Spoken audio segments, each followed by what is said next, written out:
get in the car, see the familiar PRND on the shifter, shift from park to drive, hit the gas, and drive down the road. What kind of transmission does it have? Most people would say an automatic, but if it's a car from the last 20 years, it might actually be a dual clutch transmission, or DCT for short. A DCT is basically an automated manual transmission. As the name suggests, it has two clutches. The traditional manual transmission that we've known for years has one clutch that you engage or disengage by using the clutch pedal to the left of the brake pedal, and you also use a manual shifter to select the gears.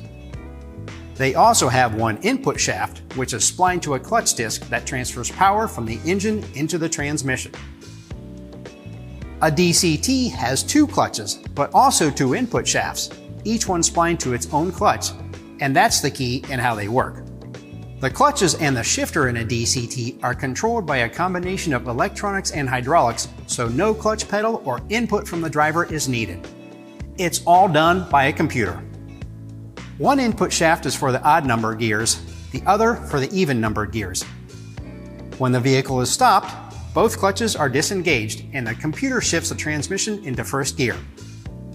When you begin to accelerate, the computer slowly applies the clutch for a smooth acceleration. At the same time, the even gear clutch remains disengaged, and in anticipation of shifting, the transmission is shifted internally into second gear. Based on multiple factors including throttle position and engine speed, when the computer determines it's time to shift into second gear, it simply disengages one clutch and engages the other for an instant gear change.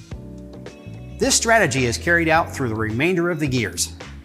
A DCT provides smooth, quick, and efficient gear changes, which can improve fuel economy and provide quicker acceleration, making them a popular technology for auto manufacturers in place of both traditional automatic and manual transmissions. They are also increasingly popular in performance cars due to improved acceleration and the consistent precision with which they operate. Thanks for watching.